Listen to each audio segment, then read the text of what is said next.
This week's Hot Seat, I go head-to-head with him over his brand new book, God is Not Great. You describe yourself as a devout anti-theist, and you're an atheist. Explain. Okay, well, an atheist is someone who doesn't believe that there is a God, or at least says that there's no evidence to believe that there is. But such a person might very well say he wished it was true. In fact, I know some atheists who do say, well, I wish I could believe it, I just can't. There's not enough evidence for it. All the evidence is the other way. I see that. I say I'm an anti-theist because I think it would be rather awful if it was true. If there was a permanent,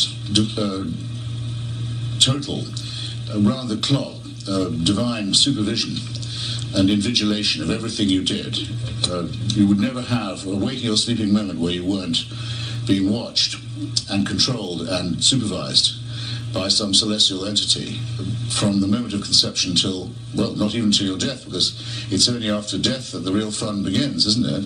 It would be like living in North Korea. To be an atheist, you have to believe that it is possible, which I think is a far greater leap of faith. That's something that can be created out of nothing. When you look at the majesty and sophistication and the intricacy of the universe that we do know and comprehend, you have to believe that somehow that this energy could have existed on its own, and I do not believe that is. That, to me, is a leap of faith. You give me the awful impression, I hate to have to say it, of someone who hasn't read any of the arguments against your position ever. I've read all the arguments. I don't see how you can be saying this. Look, you want your God to take responsibility for the huge number of collapsing stars and imploding galaxies and destroyed universes and failed solar systems that have left us in this tiny corner on the one planet in this petty solar system that can support life some of the time on some of its surface. And you want a creator who's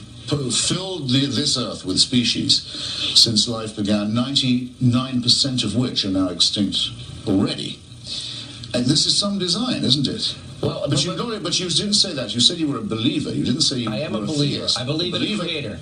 Right, yeah, well, that's where it stops, or you think this creator cares about you too? No, in this concept that I will concede this point, is that human beings, I don't think, fully comprehend or understand the majesty of God, because it's not meant for us to know. But putting that aside here, from your position, when you really think about it, you are believing that there is a possibility, without a creator, that somehow energy has created itself, or that energy predates or any concept of time, and energy that for example, something that can come out of nothing, because fundamentally there has to be that starting point, or you're saying, or confirming your belief system. That is what our minds demand. We look for patterns. You seem to be angry with religion, angry with God. Am I wrong in my perception? Not with God, obviously. That would be absurd.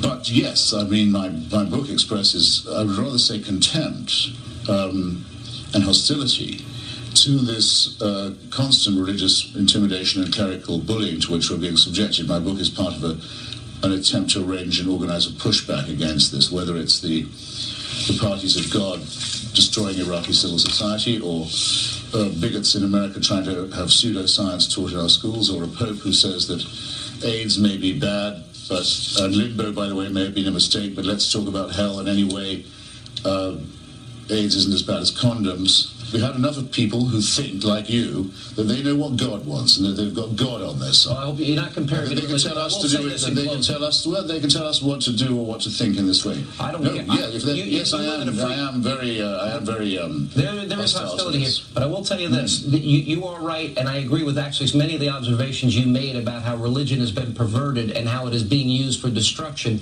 and how it is unproductive. It is innately irrational. Well, I disagree with that. That's a certain intellectual snobbiness, perhaps, on your part. But let me just say this: but religion that could well be right. Religion also has provided food and water and medicine and supplies and housing, and there has been, in the name of religion, much good that has been done, both in this country and around the world. Well, if you reduce religion and social work, well, so does USAID do all that, actually, a secular organization, actually rather more convincingly. Most of the great philanthropists of the United States have been atheists. It doesn't prove that atheism is correct.